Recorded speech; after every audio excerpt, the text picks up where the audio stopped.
If I want to convert 2 meters to 2 centimeters, I start off with 2 meters.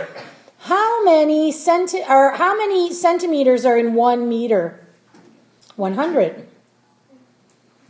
Okay, so I'm going to multiply 2 by 100, and that gives me 200 centimeters. So now that I have all three of my variables here, I can figure out the volume of this regular solid, right? Yeah. The formula is, say it nice and loud, length times width times height. Now, all you got to do is multiply these numbers. So if you've got, what's the length here? Go with 200 centimeters, let's say. What's the width? 30? Sure, we'll go with that one. Centimeters. What's the height? 25 centimeters. So if you work this out, what number do you get? 150,000.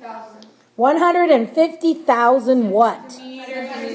150,000 cm cubed. Why cm cubed? Yes. Because it's something centimeters times something centimeters times something centimeters. So we have to make up for that. Now that you have this volume, okay, awesome job. What if I told you that the mass of this thing was 330 grams? Okay, if I told you that the mass of this block was 330 grams, could you calculate the density? Yes. Okay, now do it. Calculate the density.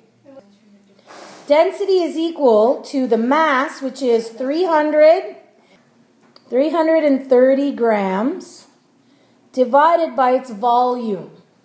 What's the volume? 150,000. Oh, this is going to be a small number. Centimeters cubed. So you divide these two numbers and it's probably going to give you something unbelievably small. 0.0022. 0.0022 grams per centimeter cubed. Right? There you go. You've just found the density to something. Do you need to round during this? If you do not write your units, you will lose 0.5 at least. Okay? You must include your units because the units show what that number actually represents. Okay? Now, let's try another one. Before we go to another example, let's just review our little triangle here, okay, with our 3 boxes in it. The way this works is if we actually put density down here, and what is density equal to? It is equal to the mass over the volume.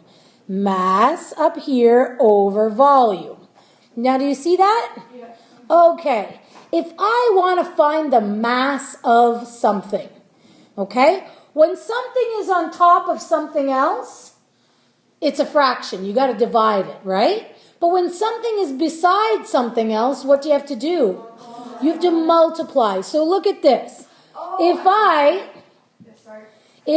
actually erase, if I hide the m because I'm looking for the m, what am I left with? I'm left with density times volume. So if you have to find the object's mass, it's density times volume.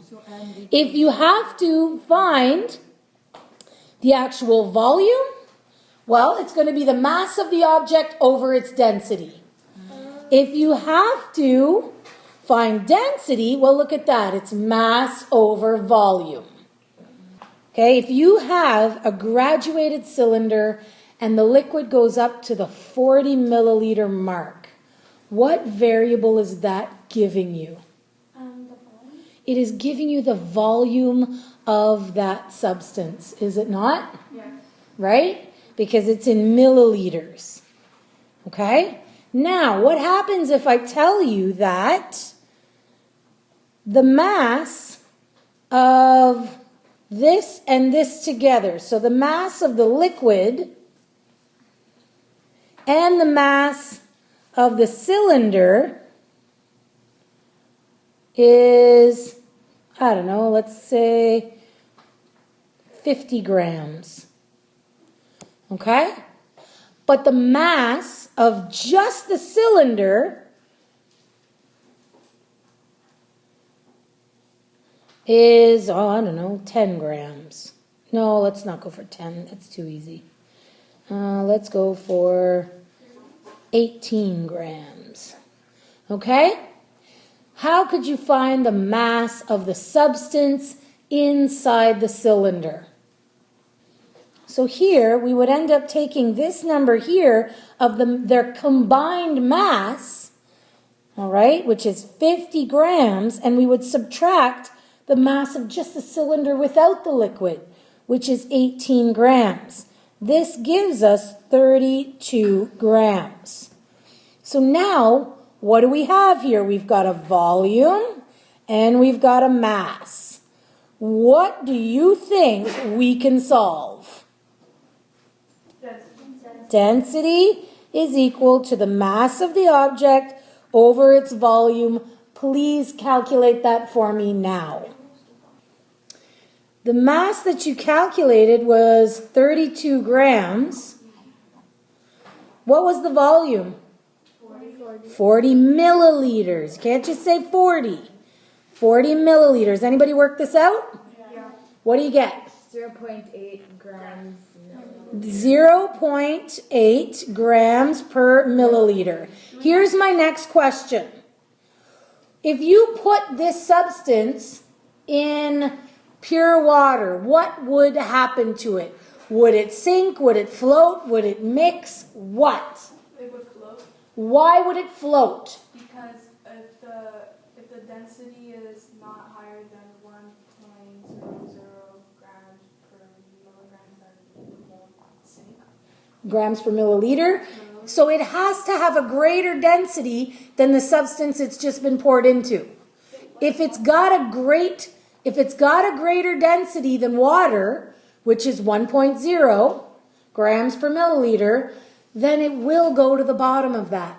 If it has a density whose number is less than 1, 0.8 is less than 1, it will float at the top.